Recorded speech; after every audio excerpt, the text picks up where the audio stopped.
Hey, what's up? I'm gonna give you 5 tips to get a nice ear like this on your loaf of sourdough bread. Let's get into it, shall we? First of all, obviously, for any kind of sourdough recipe, you need an active sourdough starter. I have some recipes on my channel. You can go and check it out later. Make sure to feed your starter a couple of times before making the recipe. Let's make a sourdough and talk about hydration. Lower the hydration to get more oven spring. True story, my friend. My go-to hydration level is something around 73 to 75%. I'm using bread strong flour and little bit of rye to boost up the fermentation. In this case, for 350 gram flour, I have only 240 grams water. Mixy, clean up your hand and the bowl. Let the time to do the rest of the job. 30 minutes later, time to give this bad boy a series of folds. But if you have noticed, it's already stronger. That's the magic of time. Bring the dough on the surface. I want to have full control. By the way, this is the proper way to do the slap and fold. Gluten development. No shortcut, my friend. Use whatever technique you know to make a strong gluten structure. After few slap and fold, I'm gonna round the dough up with the help of the surface. This dough not gonna bother you at all. But as a beginner baker, the situation for you might be completely different. I want you to reduce the hydration according to your own recipe. If you have a stand mixer, feel free to use it. Everything would be much more easier. Mix the dough until you have a pumpkin shape like this, check the window pane test, and you are good to go. More strong dough, more oven spring. As simple as this. 1 hour later, again I'm gonna bring the dough and the surface, cause it's lamination time. Simply spread the dough as much as it possible, without tearing it, of course.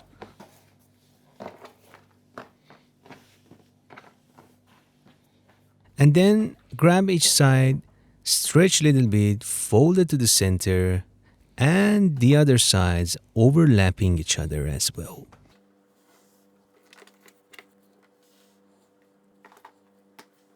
Then I'm gonna get fancy. Flip the dough and round it up one more time with the help of the surface to even create little more tension. Like so, I have a very strong dough, something like this, smooth and elastic, easy to handle, not sticky at all. Gorgeous. Into the bowl, cover it up, and this time let it rest for 1 hour. My room temperature is around 26 degrees Celsius today. A beautiful fermentation going on here. You see some bubbles forming on the surface of the dough. To make sure everything is set, I'm gonna give this a gentle set of coil fold. And that's it. Let's talk about expectation, because for example, breads with lots of inclusion not gonna give you the same huge oven spring. Like cranberry and walnuts or jalapeno and cheddar cheese. Don't expect to get the same result with different kind of flour. Of course, nothing wrong with this beautiful whole wheat loaves. My point is, with higher hydration and different flour like 50% whole wheat in this case, you're not gonna get that huge ear. That's it, which totally fine. Back to the dough. After 2 hours at 26 degrees Celsius, already finished its ball fermentation. You have this dome-shaped top, the dough released from the side of the bowl. It's not sticky to touch. Lots of bubbles and fermentation going on here. It's a well-fermented dough. Actually, sometimes you get that huge rise, the maximum oven spring with under-fermented dough too. So you need to be careful. We need a well-fermented dough. Not under, not over, just perfect. I'm gonna bring this bad boy on the surface and with the help of the surface, round it up one more time to create little more tension. Because a stronger gluten development give you maximum oven spring. Leave it uncovered on the counter for 20 minutes. As always, for any kind of fermentation, temperature plays the main role. The ideal temperature for sourdough after bulk fermentation should be something between 25 to 27 degrees Celsius. I mean, 27 is a bit high, but 25 or something around that would be the best. Now I'm gonna let it sit uncovered on the counter for 20 minutes. Then I'm gonna shape it. For this low hydration, already beautiful dough, I'm gonna stick to a very simple shaping method. The goal here is to shape the dough as tight as possible.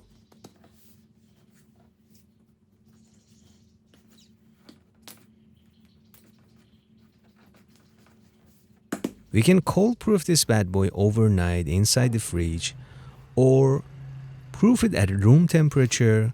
It's not going to take more than 1 to 1.5 an hour at 27 degrees Celsius to proof properly.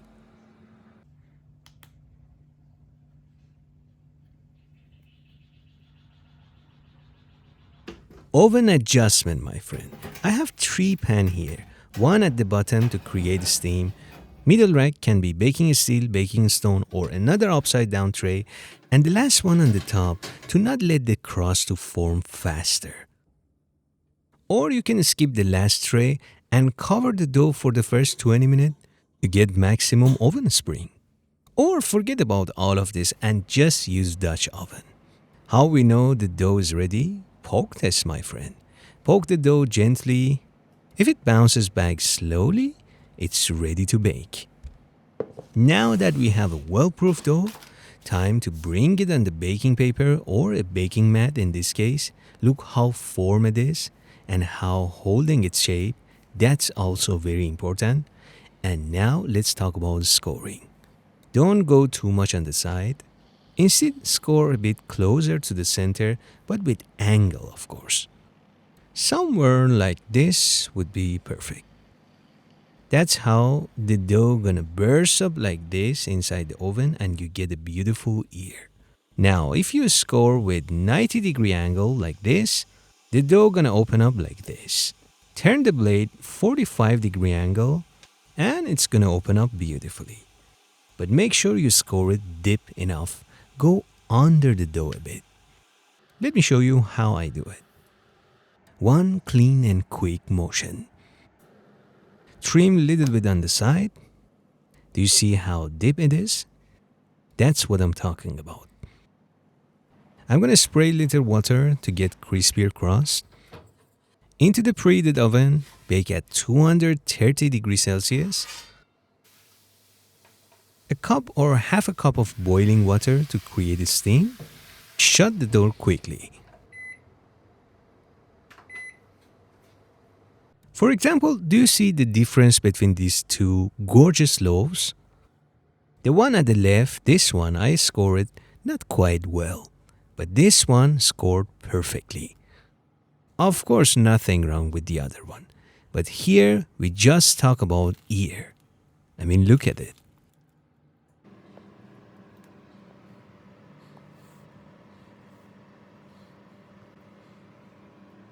Back to our gorgeous loaf, which has baked perfectly. Look at that huge ear. Time to reduce the hydration after 20 minutes, and if there is any remaining water, we need to remove that too. Bake for another 25 minutes. Good thing about this method is you can bake multiple bread at the same time. Something like 4 to 6 loaves. You just need to swap the loaf after the first 20 minutes. These are 20% rye and whole wheat. Gorgeous, right? And here you have it, my beautiful plain sourdough with little bit of rye to enhances the flavor and texture. I mean, look at this nice ear. Look at this gorgeous belly. That's what I'm talking about, my friend. I have another one on the left with higher hydration, something like 73%. So if you do everything correctly with gluten development and stuff, you're gonna get the same result with higher hydration too, right? But if you're a rookie baker, reducing the hydration immediately gives you the result. Let's cut into it and see what we got inside, shall we?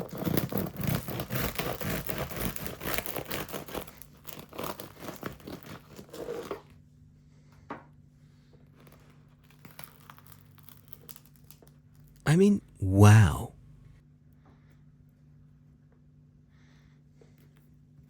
A gorgeous, open crumb, low hydration sourdough bread. You are welcome, my friend. Found this video useful for any reason? You can subscribe my channel so you don't miss my next video. Like always, keep baking and take a good care of yourself. By the way, let's check the one with 73% hydration as well. Yep, that's gorgeous too. You can get the same result with higher hydration too. But you need a stronger flour and working on gluten development properly. Alright, I guess that was it. Happy baking!